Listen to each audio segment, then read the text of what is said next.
Girls, this is Jerningham here, ladies and gentlemen. Protesters take to the streets, demanding of lower fuel costs. Now, this is a problem in the UK. I don't know about Northern Ireland, Scotland, and Wales. Things keep going up, things keep going down. People don't want to pay the prices, and this is why they protest, to make their voices be heard.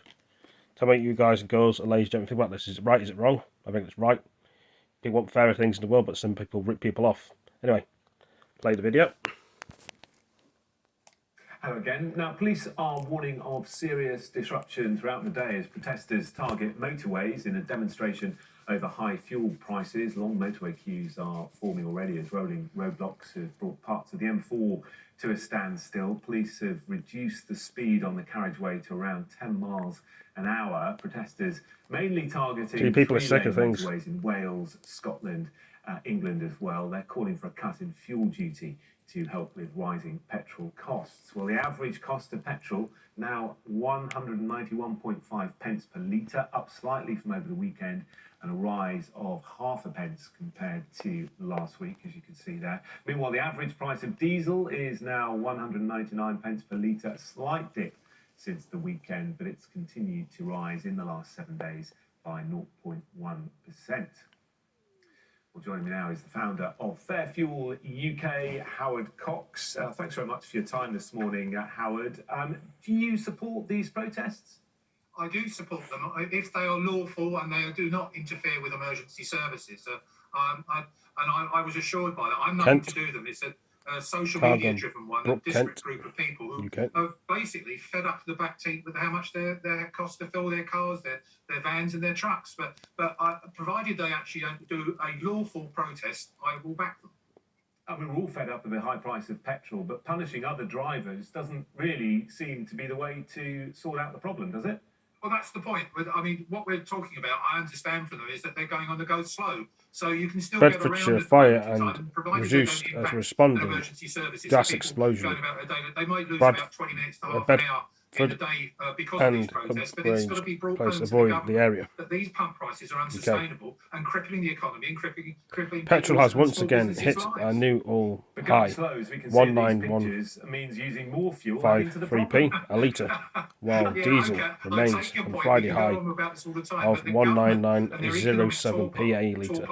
Inertia regarding doing anything about this, they've got to cut fuel duty by at least 20p. In Germany, it's been cut by 25p. In Spain, by 20p. In Ireland, 17p. And France, 13p. Our 5p cut in the spring statement in March didn't even touch the sides. We have to recognise the fact that this is the commercial heartbeat of any economy, is fuel and logistics and travel.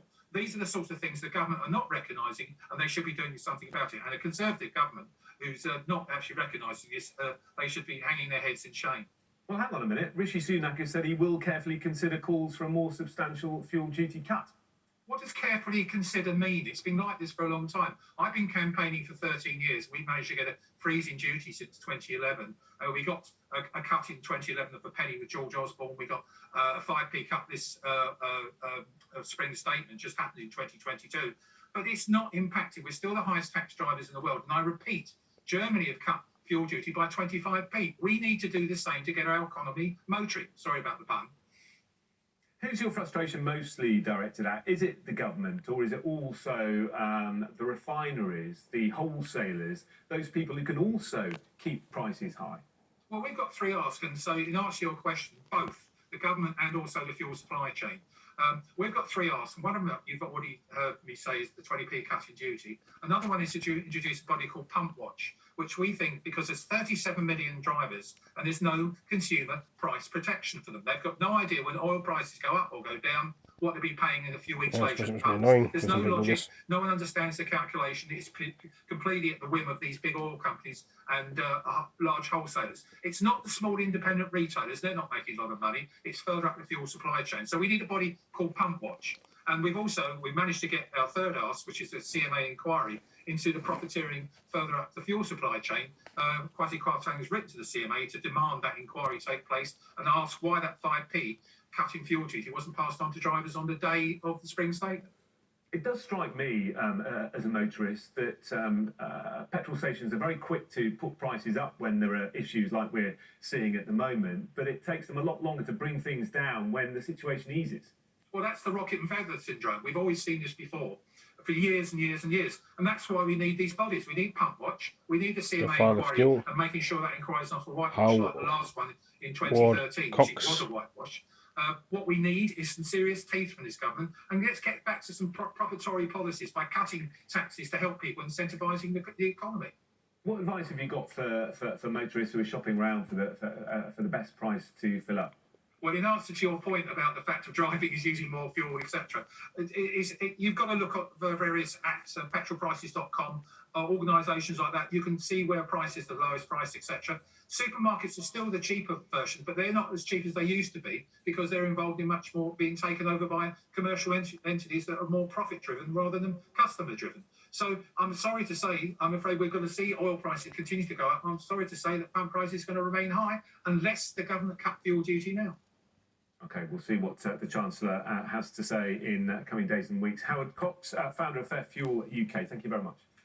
Well, there we are, guys and girls, ladies and gentlemen. What do you think about this? Do you think it's right? Do you think it's wrong? Anyway, see you next video. Peace.